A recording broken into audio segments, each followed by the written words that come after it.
La sociedad toda tiene que tener cero tolerancia a las amenazas de muerte. Vayan para quien sea. Nadie tiene derecho a amenazar de muerte a nadie. ¿Queda claro? Nadie tiene derecho a amenazar de muerte a nadie. No importa de en qué sector político vaya la amenaza para el otro sector político. No importa si es un deportista, un político, un familiar de un político.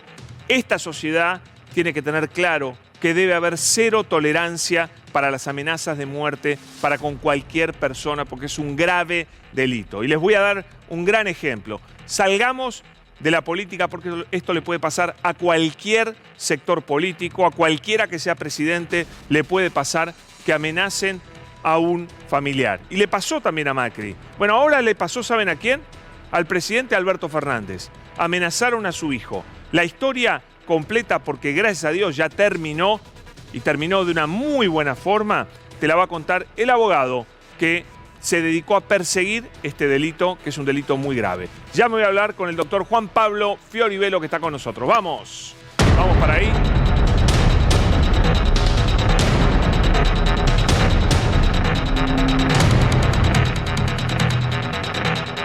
Bueno, abogado penalista, tiene clientes de todos los sectores políticos, empresariales y demás. Es un gran abogado, Juan Pablo Fioribelo, que llevó adelante esta amenaza de muerte contra el hijo del presidente de la Nación. Juan Pablo, bienvenido. ¿Cómo va? Buenas noches, Pablo. Buenas noches. ¿Cómo estás? Bueno, ¿cómo arrancó y cómo terminó esto que es un delito grave, amenazar de muerte a alguien, ¿no? Y la verdad que es algo muy feo. Yo te escuchaba recién en tu editorial hablar del tema del odio. Es algo muy triste lo que está pasando. En este caso fue algo muy puntual, algo aberrante. Vos sabés que me conoces hace muchos años, yo no hago política partidaria, me dedico al derecho penal. Y esto es muy feo lo que pasó. Es una persona que empezó a amenazar de forma anónima al hijo del presidente de la Nación. ¿Era por redes sociales? Al principio fue por redes sociales, en forma anónima empezó a tener primero comentarios de tipo vinculados con su orientación sexual, que todo el mundo la conoce, sí, y su participación en la comunidad vinculada con los derechos sexuales. Y después empezó ya con temas personales, con temas muy personales. Al principio lo tomó como un simple loquito más que anda dando vueltas por la vida, pero después, con el correr del tiempo, la investigación nos muestra que le empieza a dar hechos muy puntuales de la vida, de la forma en que se manejaba en el día a día, hasta que llega un momento... Perdón, ¿tenía información de qué hacía el hijo del presidente, por ejemplo? ¿O qué ropa tenía puesta? Tenía información que hacía el hijo y uno de los mejores amigos, el apellido Cabrera, el hijo de Tani Fernández, hasta que le empieza a dar que fue la alerta que nos puso en alerta máxima, que fue donde empieza a decirle cómo salía vestido a la calle. De esa forma tomamos contacto inmediato con la Policía Federal Argentina, se logra identificar mediante delitos tecnológicos de dónde provenían las amenazas de la ciudad de la provincia de La Pampa. Caímos, se allanó el domicilio, nos encontramos con un personaje de apellido Danino, el hoy puesto bajo la mira de todos los medios.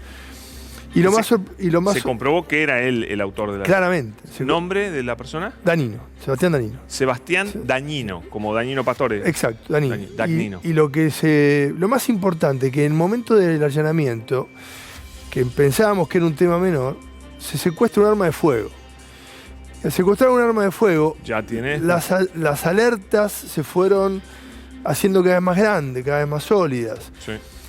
La causa derivó en una investigación del Fuero Federal por el tema del armamento ilegal y el tema de las amenazas pasa a la ciudad. El tipo juntaba un anti-kirchnerismo, un antiperonismo, un odio al presidente y también un odio a los integrantes de la comunidad LGTBI. A ver, el tipo más que tiene un odio generalizado hacia puntualmente al hijo del presidente de la Nación.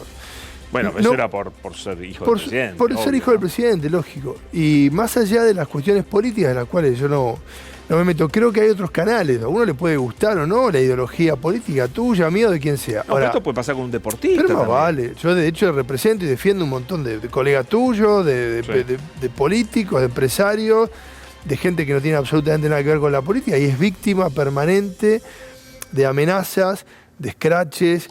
Ahora, hay una cosa muy loca. De derechos vulnerados en cuanto a a las cosas básicas de cada actividad. Entonces nos encontramos permanentemente con personajes siniestros como estos que se escudan atrás de las redes sociales, atrás de identidades falsas creadas para atacar, para denigrar, para hostigar, para amenazar, para extorsionar, para cometer una serie de delitos. Es ahí cuando empezamos a intervenir. ¿Quién intervino en ciberdelito?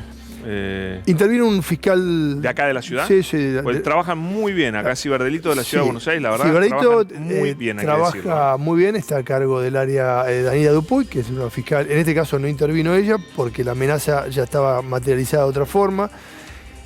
Y logramos detenerlo. Y la persona terminó pidiendo disculpas en un hecho, la verdad que hay que reconocerlo, desbordada por completo. Yo el otro día escuchaba a un psiquiatra forense, creo que es Herrera Milano el apellido, y le preguntaban en un programa, doctor, ¿qué es lo que lleva a una persona a odiar? La explicación es un tema, es visceral. O sea, el odio, no importa que hablamos de un partido político o de otro, es visceral. Cuando una persona tiene odio, lo manifiesta de la forma que puede. Ahora, cuando ya a eso le suma amenazas concretas por el riesgo que significa, la tenencia de un armamento en la casa, que no sabíamos hasta qué punto podía llegar a actuar, porque si vos una amenaza la dejás correr y no le prestás la atención correspondiente, puede pasar esto. Lo que vimos. Lo que pasó y lo que pasa tantas veces. Ahora, Juan Pablo, ¿y cómo termina la historia? Hoy fue la audiencia final. Hoy fue la audiencia. A ver, acá no se trata de un tema de revanchismo, es decir, buscar... Accedimos a darle una probation, expliquemos a la gente, es la suspensión del juicio a prueba, se suspende el juicio a una prueba comunitaria, se le ha impuesto con la Fiscalía, a cargo del doctor Kessler, le hemos impuesto una serie de medidas que va a tener que cumplir. No va a poder acercarse primero al hijo del presidente de la Nación, ni a su amigo, a un radio de 500 metros. ¿Puede seguir escribiendo sobre ellos en redes? No, por ahora no. No va a poder ausentarse del país sin pedir autorización a la justicia. Lo más importante, y creo que acá está bueno detenerse, que más allá de yo haber podido conseguir una pena de prisión, en este caso en suspenso porque el delito de la amenaza calificada lo prevé, logramos algo más importante, que es que la persona recapacite. Eso te da la pauta que no se busca un odio, no se busca un revanchismo, que recapacite y instruirlo en que haga cursos de violencia de género, de biodiscriminación, en distintos organismos que hay. ¿Y los va a tener que hacer? Por supuesto que los va a tener que hacer, yo fui inflexible en ese tema.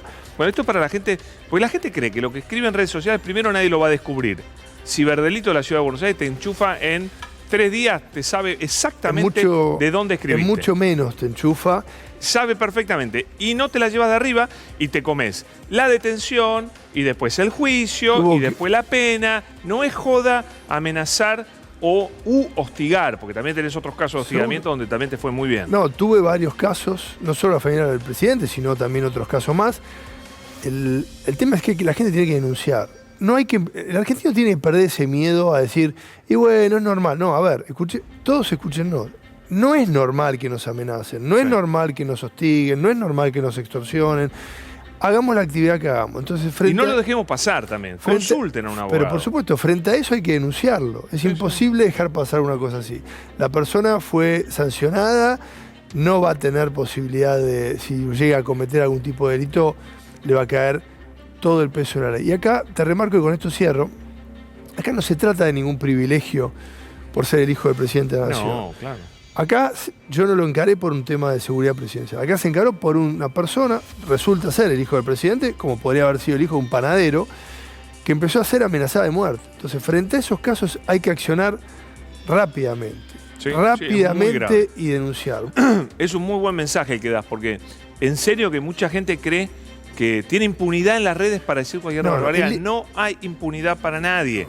Que todavía, si vos andás amenazando de muerte u hostigando y demás, no tuviste un problema todavía, tuviste suerte, pero lo vas a tener. Yo estoy a favor, y vos lo sabés porque me conocés, de la libertad de expresión, del laburo de todos los periodistas, de los cuales lo comparto y lo celebro, que se puedan expresar. Se puede criticar. Aún cuando piensen totalmente diferente, incluso a lo que uno piensa o siente. Ahora, ¿cuál es el límite? ¿Sabes cuál es el límite? La ley. La ley te marca claramente cuál es el límite.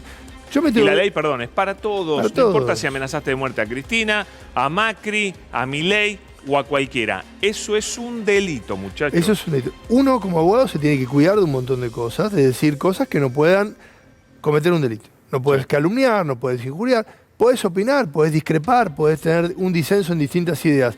Vos como periodista también podés tomar distintos caminos. Ahora, cuando vos te metés en un hostigamiento, en algo sistemático, en una amenaza, en una extorsión de decir cuento tal cosa, hago tal otra, eso es un delito. Y los delitos hay que sacudirlos fuertemente. Totalmente. Juan Pablo, venís invicto, la ganás todas. No sé cómo haces, pero la ganás todas. Suerte. Ténganlo en cuenta. Juan Pablo, gracias. Un gustazo.